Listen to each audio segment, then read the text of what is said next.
ক'ৰবাত ল'ৰা ছোৱালী আপুনি কি ক'লে তু বুলি কোৱাৰ কাৰণে মই কৈছোঁ বিদ্যা প্ৰজেক্টটো তুত নাহিব।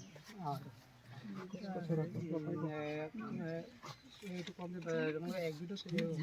ভালদৰে চিনিব জানা বোলো তো ইয়াতে মই প্ৰথমটো খালী ৰাখিম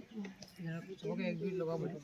খেলৰ মাধ্যমে কথা মানে ল'ৰা ছোৱালীটো দ্বিতীয় প্ৰথম শ্ৰেণী দ্বিতীয় খেলৰ মাধ্যমে হ'লেতো মানে অলপ মনোযোগটো বেছি হয় আৰু আপুনি এতিয়া স্পেচিফিকেলি কোনটো ক্লাছক দেখাব বিচাৰিছে? এইটো দ্বিতীয় শ্ৰেণীকে আপুনি দ্বিতীয় শ্ৰেণীত কেনেকৈ দেখাব আপুনি ক্লাছত কেনেকৈ কৰিব মই প্ৰথমে এইবোৰ চব এতিয়া এনেই এৰাই ৰাখিছোঁ বাৰু এৰাই ৰাখিছোঁ তো যেতিয়া এইবাৰ প্ৰতিটো লগাই এবাৰ এইটো লগাবলৈ দিম এক দুই কেজি চিৰিয়েলিকৈ লগাব তো মই তেতিয়া এই বস্তুটো আনি মানে খেলৰ মাধ্যম হিচাপত দেখাই দিয়ক কৰি দেখাই দিয়ক প্ৰেক্টিকেলটো কৰি এইটো এইখন খেলৰ মাধ্যম এইটো আপোনাৰ এখন মই এখন এই চিম্পলি মানে ট্ৰেইনৰ বনাইছোঁ এইখন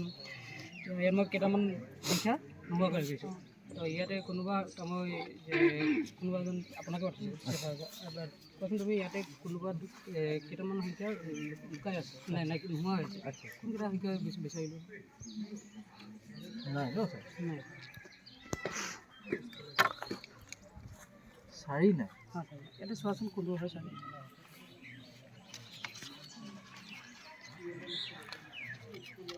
এইটো চাৰি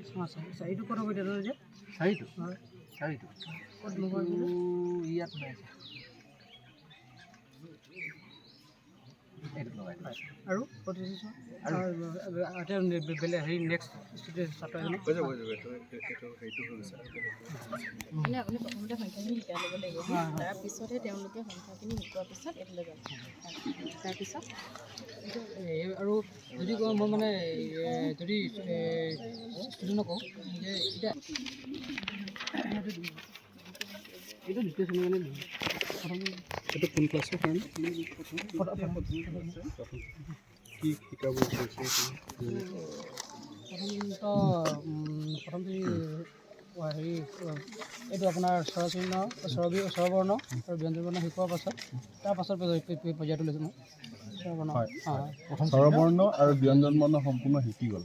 নহয় হেৰি স্বৰবৰ্ণটো মানে স্বৰচিহ্নখিনি শিকিলে আৰু ব্যঞ্জন বৰ্ণখিনিও শিকিলে ব্যঞ্জন বৰ্ণটো শিকোৱা নাই বাৰু শিকোৱা নাই তাৰমানে স্বৰবৰ্ণ আৰু স্বৰচিহ্নখিনি শিকোৱাৰ পিছৰ পৰ্যায়টো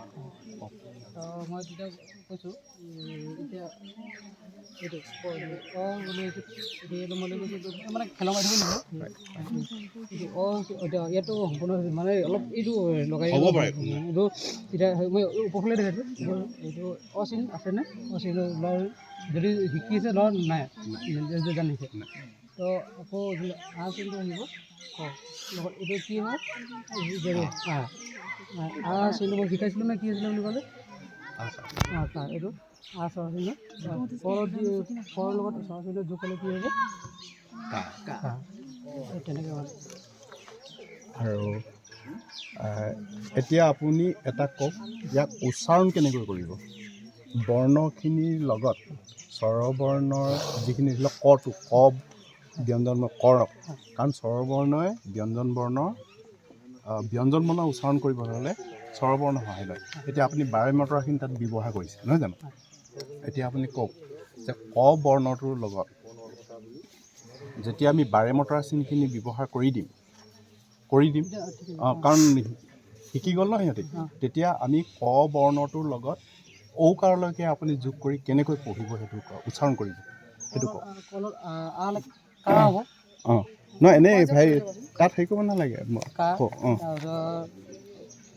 এগাৰ হ'লে কে উকাৰ ন আকাৰ হ'লে কা ছয়কাৰ কি গতিকে কিটো কি অলপ হ'ব চৌকাৰ হ'লে কু থাকি গ'ল নাৰ্ভাছ নকৰি কৈ যাওক নাৰ্ভাছ নকৰিবা একদম অপেন কি হ'ব তো কত ৰিকাইটো ক'ব নোৱাৰোঁ কি কওক কৈ যাওক কৈ থাকি গ'ল ৰি পিছত কি হয় কু হ'ব দীঘ কাটি কু ৰি পিছত মানে বৰ্ণ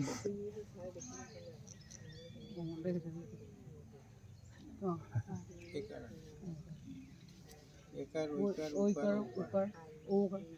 কেনেকৈ হ'ব ঐকাৰ লগালে কৈ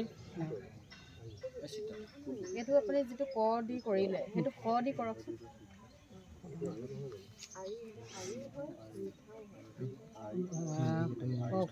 খা আগৰ সৰু অকাৰ নাই আকাৰ খা